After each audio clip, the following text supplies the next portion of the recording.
Beaucoup de protestants affectionnent l'écuménisme, notamment avec Rome. Et notez bien que c'est de cet écuménisme-là dont il sera question dans ce message. J'entends par écuménisme l'ensemble des initiatives par lesquelles on tend à rapprocher les églises. Pour ce faire, on dissimule les oppositions ou on neutralise les conséquences des oppositions qui existent entre les différentes dénominations sur des sujets essentiels, tels que la doctrine de la justification.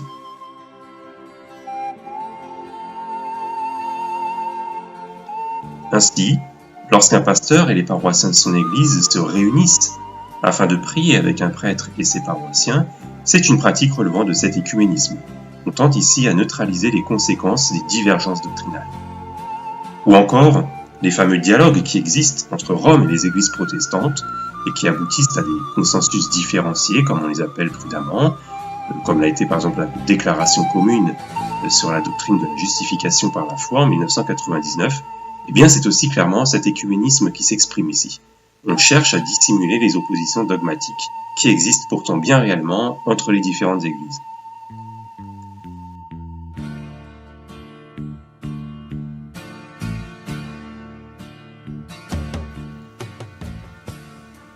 Par expérience, je sais qu'il est très difficile de raisonner les adeptes de l'écuménisme en leur rappelant par exemple les conclusions des conciles de Trente ou du Vatican. Les gens préfèrent penser qu'il s'agit là de vieilles choses, totalement abandonnées et délaissées par les églises, par leur clergé, et préfèrent imaginer qu'avec un petit peu de dialogue, on va réussir à surmonter certaines incompréhensions du passé. Puisqu'il semble donc trop exigeant de renvoyer les membres de telle ou telle église à l'expression historique et dogmatique de leur foi, je leur demanderai donc simplement d'avoir la charité de m'apporter une réponse concluante au problème suivant.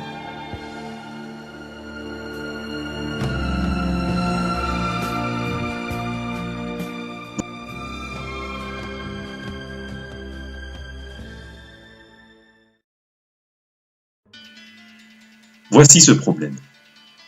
Encore très récemment, en 1996 à Buenos Aires en Argentine par exemple, alors que l'actuel pape François était encore l'évêque Bergoglio dans ce lieu, ou encore plus récemment, en 2014 à Legnica en Pologne, il est arrivé que les autorités ecclésiastiques romaines constatent des miracles eucharistiques. C'est-à-dire que des hosties, des tranches de pain, sont devenues de la chair humaine, et ce en l'espace de quelques heures en général. Ce phénomène, notez-le bien, a été constaté scientifiquement.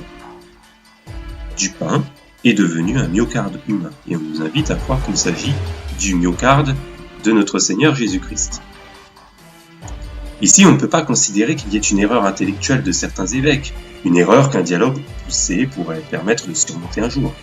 Il y a juste un fait naturellement impossible bien sûr, et dont le caractère public nous oblige à prendre en considération.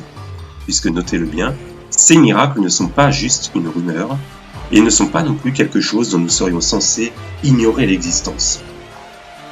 Il me semble donc que l'honnêteté intellectuelle doit nous amener à tirer les conclusions de ces miracles. Nous avons dit qu'ils ne peuvent pas se réaliser naturellement, que du pain devienne un tissu humain, vous en conviendrez, est effectivement impossible.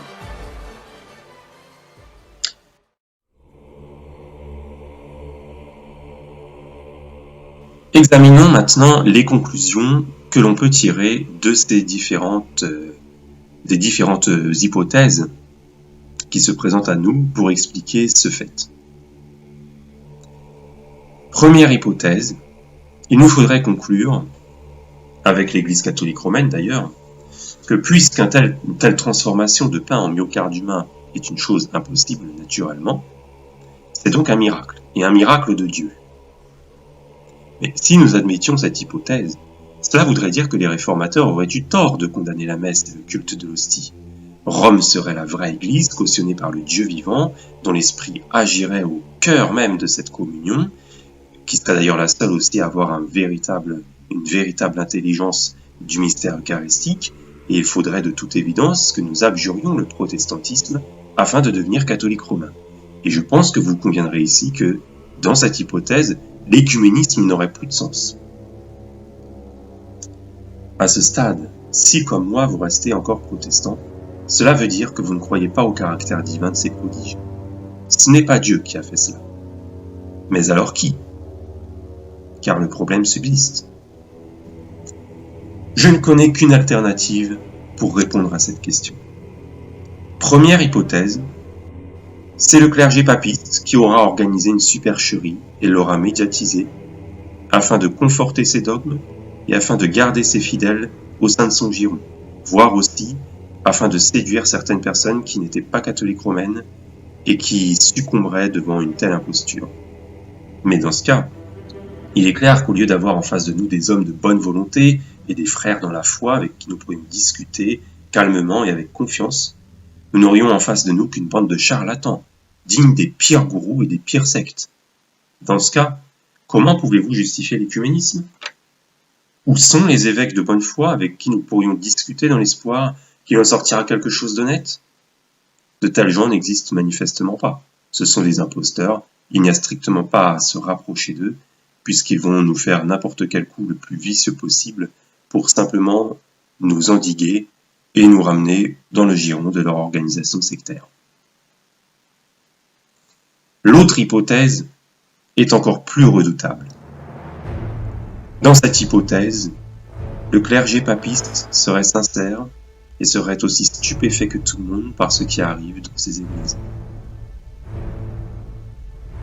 Mais dans ce cas, si ce n'est ni Dieu ni les hommes qui auront opéré un tel prodige, il ne restera plus qu'une explication. Le malin, le démon aura fait cela. Cela voudra dire que des forces sataniques sont à l'œuvre dans le cœur même de la communion romaine afin de tromper, de séduire les hommes et les amener dans des erreurs épouvantables, disons-le à de l'idolâtrie, pour les éloigner du Dieu vivant et pour les perdre éternellement. Vous conviendrez que dans cette hypothèse, qui semble, quand on y pense bien, la plus crédible, c'est une puissance de mort et de séduction absolument redoutable qui est à l'œuvre dans l'Église catholique romaine. Et dans ce cas, plutôt que de tenir des réunions de prière avec le clergé papiste, qui est manifestement lié à des forces ténébreuses absolument redoutables, au lieu aussi d'habituer les fidèles de nos églises à côtoyer de telles forces, à leur ouvrir les bras, à fermer les yeux devant le danger qu'elles représentent, à baisser leur garde, il serait vital de prier ardemment pour que les papistes quittent leur église ténébreuse. Il serait charitable de les exhorter clairement et franchement afin qu'ils sortent de cette communion ténébreuse. Et il serait plus prudent, plutôt que d'aller jouer présomptueusement avec le feu, il serait prudent de prier ardemment pour n'être jamais séduits nous-mêmes par les forces redoutables, ténébreuses et diaboliques qui agissent depuis le siège romain. Ici encore donc, l'écuménisme n'a plus de raison d'être.